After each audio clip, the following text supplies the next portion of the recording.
What up, dudes? It's Gaz, and welcome to Not Another Warframe video.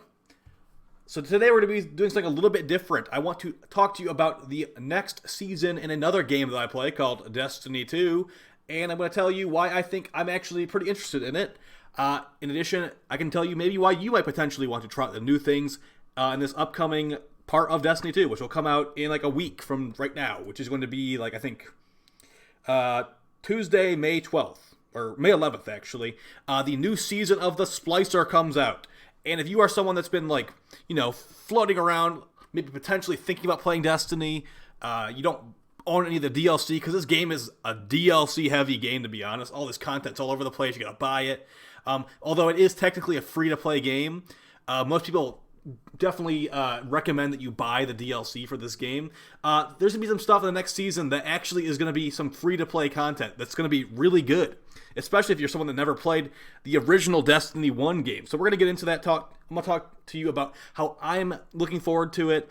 I'm also very skeptical about some things about the season. We'll talk about that as well, because, you know, I said there's a lot of content to buy in this game. As someone that's bought most of the content, I probably spent like $300, $400 on all the content. I feel like I'm being treated like a free-to-play player at this point with a lot of the decisions that they're making. So we're not going to... I could honestly rant about lots of stuff in this game all day long because it honestly is infuriating how they treat the players a lot of the time. And like they're just like really cheapo decisions they make. So before we get into it, make sure you're subbed to this channel if you want to. Maybe you don't... Sub to the channel even if you don't want to. How about that? Or don't. I mean... Whatever. It's up to you. It's your choice. Your click of your mouse. That mouse belongs to you. Or maybe it belongs to your school or the coffee shop you're at or whatever. But you it's your hand, okay? You definitely own your hand. All right, guys. So we're going to have some gameplay of the Presage mission on here, which will give you, if you beat this mission in Destiny, it gives you a really cool scout rifle that's like a really long-range weapon that actually is really strong. It's a lever-action gun. All right, so next season is going to be called the Season of the Splicer. Here's what you can expect in the next couple of months here. Now, something you want to keep in mind on this little calendar they got here. The stuff with the little icon, like the Bungie icon, that's free for everyone, and some of this other stuff is not free for everyone. But the big thing, and the entire reason this video exists is the May 22nd little appointment they got going on. The Vault of Glass. That is a raid that is being brought over from Destiny 1. They basically are taking the original Destiny raid and putting it on into Destiny 2. And this will be a free-to-play raid experience for all players. You can literally download the game and like get to high enough level to do the raid, and you can play it for 100% free. There's literally no paywalls at all in front of that raid, which was something you would have to buy in the original game. So... yeah, that's definitely cool. And like, let me tell you, as someone that did, like, I find the Vault of Glass very nostalgic for a couple of reasons. One of them is like, it was one of the first times I ever did like an LFG experience for a video game situation. Like, I used to play a bunch of Dota, a bunch of like, you know, League of Legends and stuff like that. And like, that has matchmaking in it. We're talking way back, but for the Destiny raids, there's actually no matchmaking. So you have to find your own team, figure out how to get in there yourself, because it does require 5 to 6 people to beat a lot of these raid missions. It was basically on you to figure it out. It's still like that. There's still no matchmaking for the raids. So I have nostalgia for that, because like I went out, I found a team. It was really... I'll never forget that stuff, because like, you know, I did some more raids with those people in the future, built some... like long-term-ish friendships. I mean, it didn't last forever. You know, sometimes you just meet people on the internet that they're friendly at first, and then like one day they just snap, like, what'd you just say to me? So, yeah, that's the thing. If you are someone that played Destiny 1 and you liked the Vault of Glass, here you go. You can play it for free now on PC with uncapped frame rate, or wherever the frame rate is. So, that's something I'm really looking forward to.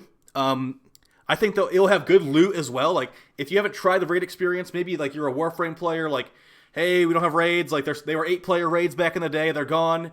They said they're going to bring them back like 3 years ago. They haven't brought them back in 3 years. So we're doing what we can. So, yeah, that's one big thing. But the funny thing about that is, like, that is not even the focus of the season. The focus of the season is the stuff you're supposed to buy. But I probably wouldn't even bought it if I knew that the Vault of Glass was free like this.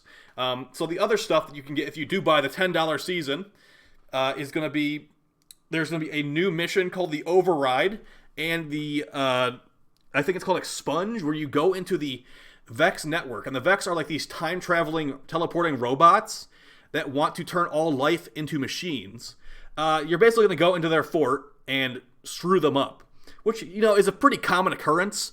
If you're doing the Vault of Glass raid, you're also going to go into the Vex fortress and destroy those time-controlling robots so they don't erase all of existence.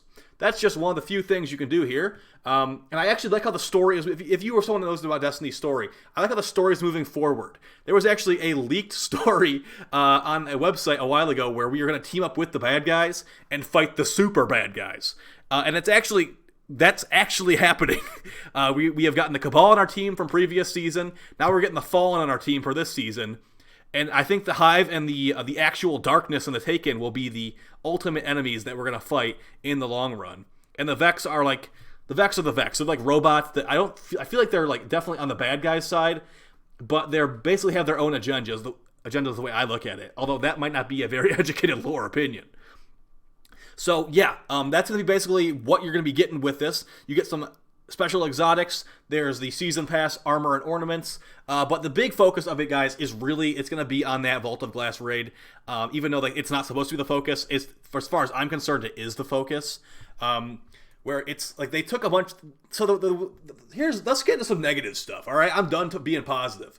They took a bunch of the free to play content out when they introduced. I believe it was the Beyond Light expansion. They took I think all the free to play content basically got removed from the game, and that was really dirty. As a free to play player nowadays, before this update comes out, I think there's no raids you can do. Yeah, there's 0 free to play raids. You can play PvP, you can play PvE, PvP Fusion, which is called Gambit, and you can do some PvE missions. The amount of free-to-play content has gotten severely cut with these changes because they removed a bunch of content from the game because they said the game file size was too big for console, which I mean, maybe, but at the same time, it was a really dirty move. They should have made more content for the free-to-play players. But what they should be doing is treating the people that have bought this stuff at launch much better than they currently are.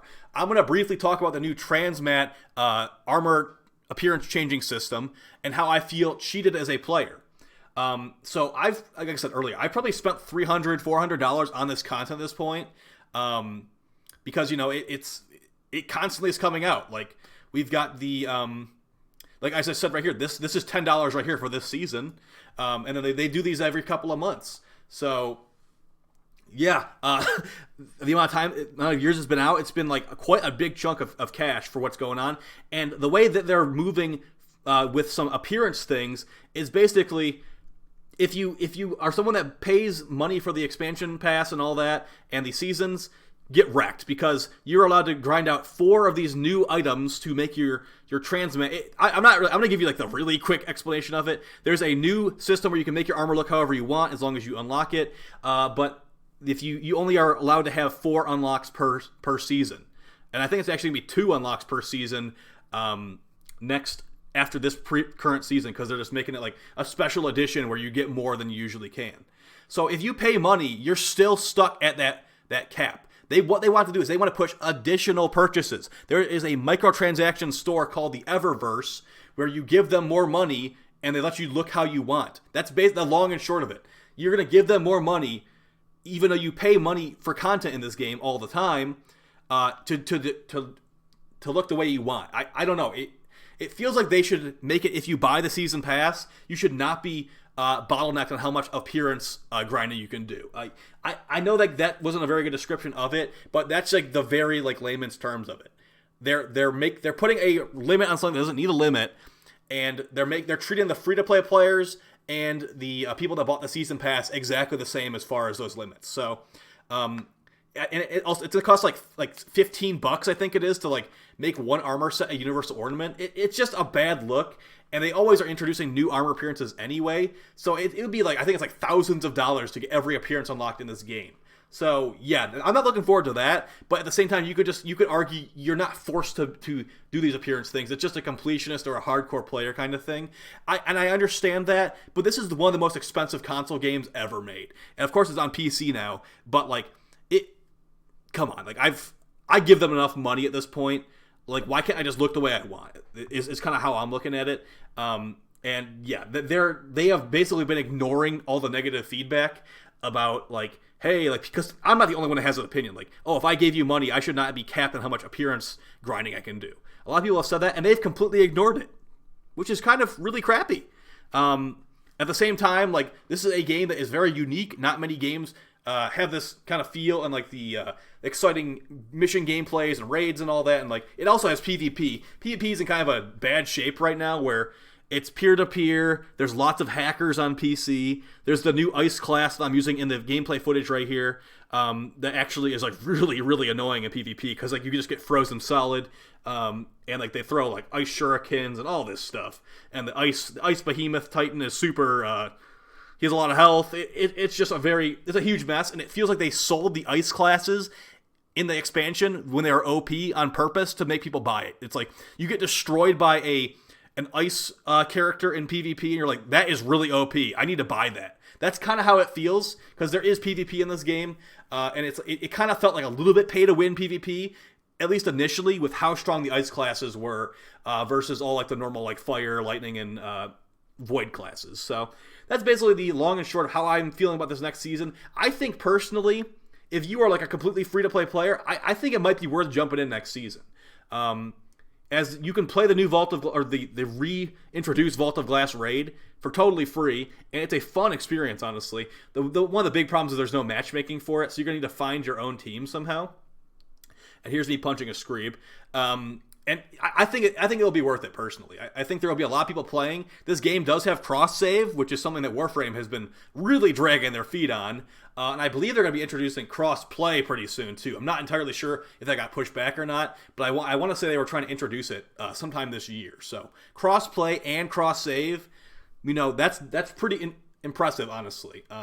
If you ignore all the crappy monetization stuff, which that seems like a trend with games nowadays. I'll just ignore the crappy monetization stuff and it's kind of okay. But I'll see you guys next time. Hope you found the video helpful. I know it's not like the usual on this channel, but I am definitely looking forward to doing that Vault of Glass raid again with all the nostalgia and all the memories in it. So they are definitely going to make it a little bit different compared to how it originally was, because that was like, we're so much stronger in Destiny 2 versus Destiny 1. They're going to have to change it up a little bit, or we're just going to completely steamroll it, which we probably will still steamroll it. But that's besides the point. All right, guys, take it easy. Peace.